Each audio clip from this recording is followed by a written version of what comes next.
Est-ce qu'aujourd'hui, c'est le bon moment pour que tu investisses alors qu'on traverse une période avec beaucoup de risques et d'incertitudes sur les marchés? Trump qui a sauvé le chaos avec les tarifs douaniers, le risque que la bulle IA explose, l'incertitude sur la situation politique en France, et maintenant la guerre en Iran. Ça peut très légitimement donner l'impression que c'est le pire moment possible pour commencer à investir ou investir encore plus, qu'il vaut mieux attendre que ça se calme ou que les valorisations baissent un peu. Ça se défend très bien. Mais moi je pense que pour 99% des gens, c'est probablement une erreur d'attendre et je vais t'expliquer pourquoi je continue d'investir, même dans ce contexte qui est très difficile.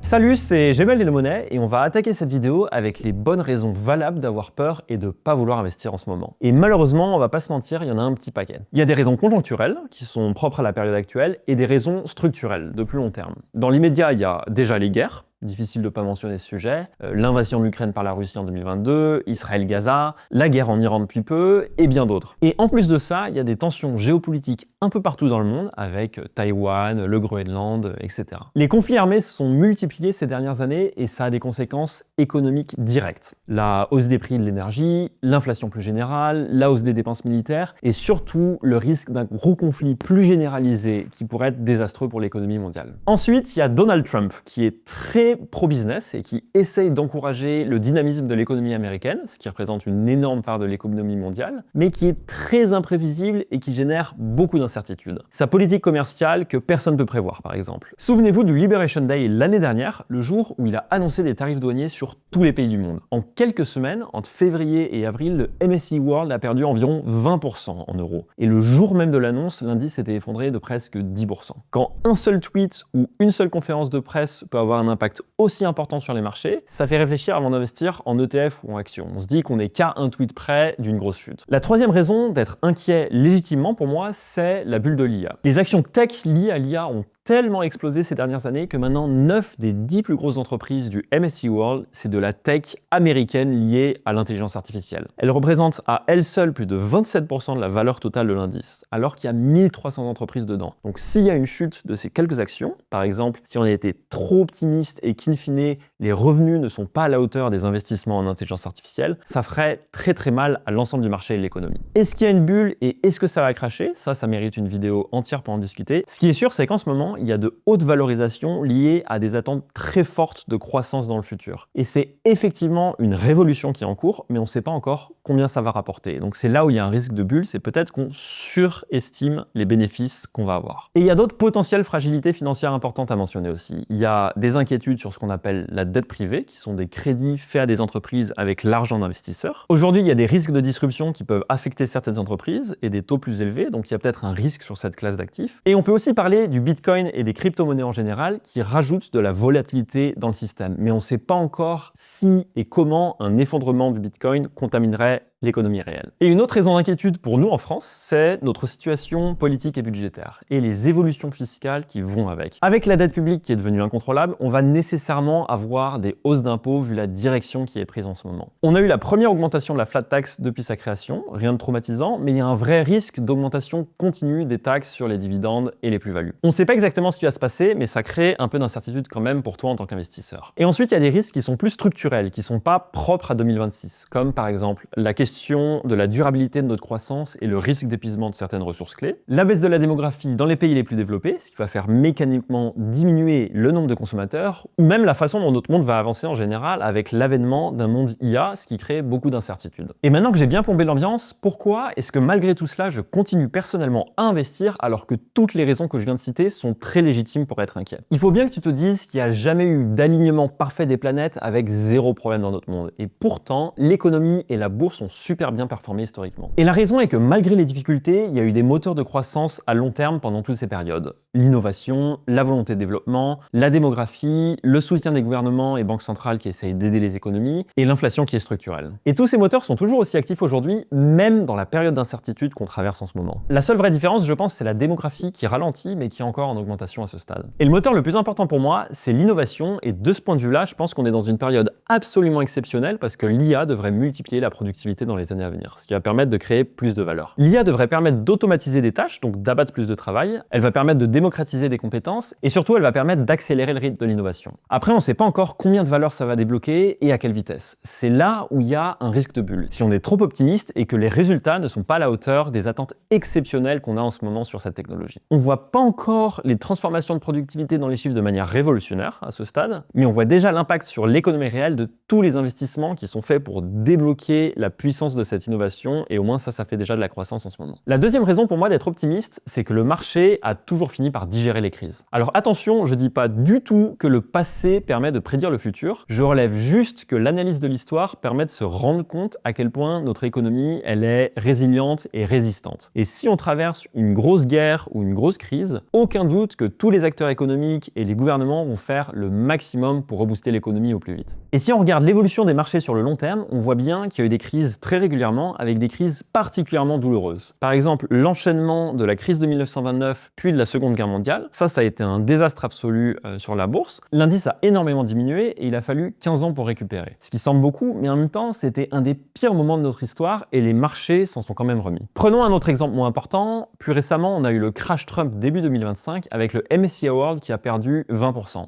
Et pourtant, quelques mois plus tard, tout était déjà remonté. Les mauvaises phases, ça fait partie du fonctionnement normal de l'économie. C'est pas du tout des anomalies, mais c'est plutôt des étapes dans la croissance. Il faut bien avoir en tête que l'investissement passif, ce dont je parle sur cette chaîne, ça repose sur de la diversification et surtout sur beaucoup de temps. C'est une stratégie de très long terme. C'est investir de l'argent dont tu n'as pas besoin pendant 10 ou 15 ans minimum et sur cette durée, historiquement, les marchés ont toujours réussi à remonter. Sur le sujet actuel de la guerre en Iran, je suis pas capable bien sûr de dire ce qui va se passer et je pense que même Trump, je doute qu'il sache ce qu'il vise exactement, mais j'ai une conviction assez forte qui est qu'il a un fort intérêt à terme à la paix et à de la stabilité. Comme tous les politiciens, il est très focalisé sur sa popularité et le pétrole qui coûte cher, c'est très mauvais pour lui et sa popularité. Le conflit qui s'enlise, ça veut dire que ses citoyens, ils vont payer leur essence hors de prix et que la vie va devenir plus chère pour eux. Alors cette situation, ça crée de l'incertitude et ça impacte d'ores et déjà l'économie réelle, bien sûr, mais je pense qu'on est dans une situation de désordre contrôlé. Clairement, on n'aura jamais de monde en paix à 100%, et on l'a jamais eu d'ailleurs, mais je crois que les marchés vont continuer à bien performer à travers ces guerres et qu'on continuera malheureusement d'en avoir pas mal. Quatrième chose à avoir en tête, c'est que la peur, c'est un business et même un très bon business. On peut avoir l'impression que 2025, ça a été une année très difficile pour les marchés, mais en fait, la bourse a fini en hausse sur l'année, malgré de la volatilité quand même. En fait, les médias, qu'ils soient sérieux ou moins sérieux, ils sont en compétition pour ton attention. Et le titre « Le marché monte tranquillement de 0,3% aujourd'hui », ça intéresse personne. En revanche, le titre « Le marché va s'effondrer, faut-il tout vendre ?» ça fait plus cliquer. Et il y a aussi tout un business des prophètes de la crise qui te prédisent l'effondrement de l'économie depuis 10 ans, tous les ans. Alors, certains, ils finiront par avoir raison un jour, vraiment comme les montres cassées qui donnent la bonne heure 2 fois par jour. Mais entre-temps, ceux qui les ont écoutés, ils ont raté des années de hausse. Et en tant qu'investisseur passif, l'approche est justement d'être neutre et de pas faire de prédictions. Et d'ailleurs, cinquième point important, personne ne peut prédire l'avenir avec certitude. Si tu te laisses paralyser par des prédictions de crash, tu accordes à ces gens des capacités de prédiction qu'ils ont simplement pas. Même Michael Burry, qui avait vu 2008 avant tout le monde et qui en est devenu richissime, il enchaîne les mauvaises prédictions depuis. Et c'est vraiment pas le seul. C'est très facile de dire les marchés vont se crasher parce qu'un jour ça arrivera forcément. Et en plus, ça te met un peu dans une position intellectuelle supérieure. Mais si c'était pas cher, tout le monde investirait encore plus, donc c'est toujours trop cher la bourse. Et c'est pour ça que les investissements réguliers type plan d'épargne automatique, c'est vraiment pas mal comme stratégie, je trouve. T'investis pas tout d'un coup, t'investis mois après mois, un petit peu à chaque fois, et ça permet de s'assurer que t'investis pas tout ton argent au point le plus haut de la bourse. C'est ça qu'on appelle en anglais le dollar cost averaging, le DCA. Malheureusement, toi et moi, on peut pas contrôler le monde. La politique de Trump, les guerres, les bulles spéculatives, c'est hors de notre contrôle. Mais on peut contrôler combien on épargne, dans quoi on investit, la diversification et surtout notre comportement. Est-ce que tu vas paniquer et tu vas vendre dans la baisse ou est-ce que tu vas tenir ta stratégie de long terme? L'investissement passif, c'est conçu pour que tu n'aies pas besoin de prédire l'avenir année après année. Tu investis de manière diversifiée dans plein d'actions, dans plein de secteurs, dans plein de pays. Et ça te rend beaucoup moins dépendant à ce qui se passe dans un pays ou un secteur en particulier. Attendre que les marchés baissent pour investir, ça peut sembler malin, mais ça peut aussi te coûter cher. Même lorsqu'un marché semble volatile, la correction peut se faire attendre pendant des années et des années. Et au final, tu risques de finir par investir à la fin de la période de hausse en te disant que la baisse ne viendra jamais, et donc tu vas investir à un niveau encore plus élevé qu'aujourd'hui.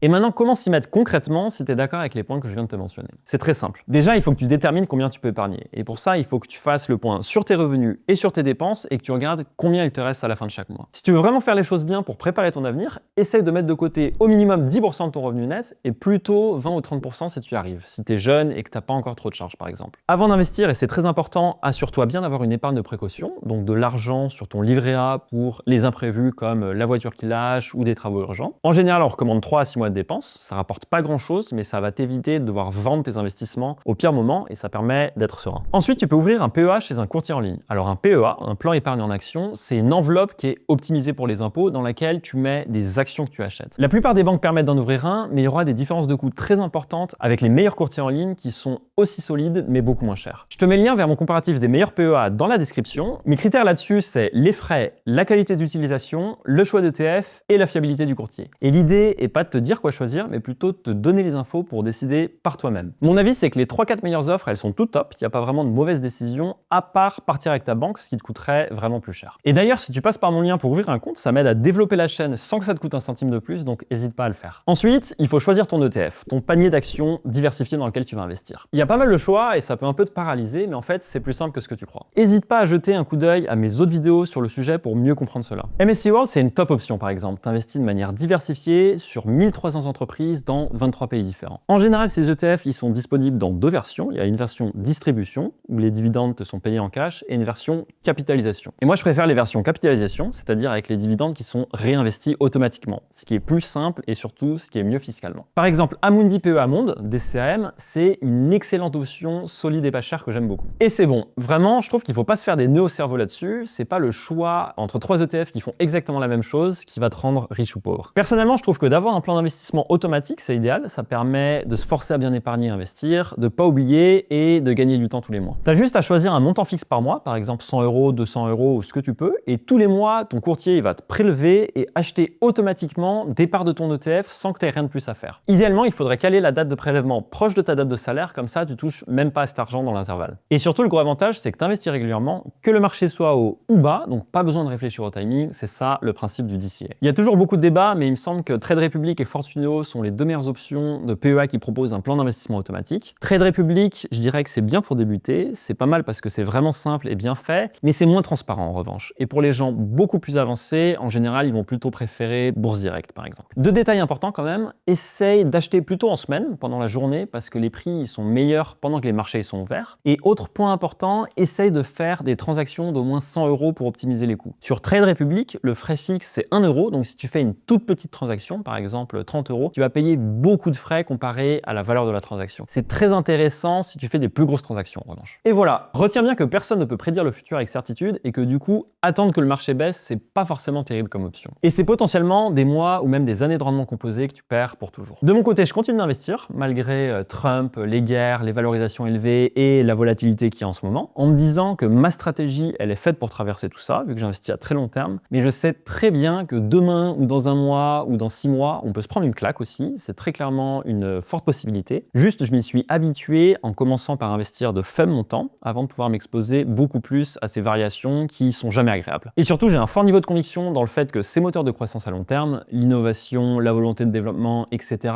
ils vont continuer à tirer l'économie et les marchés vers le haut avec bien sûr un chemin pas toujours facile. Je suis très curieux de savoir ce que t'en penses, si t'hésites encore à te lancer ou si t'as des opinions différentes sur ce que je viens de mentionner, dis-le moi en commentaire et j'essaierai de te répondre avec mes avis personnels.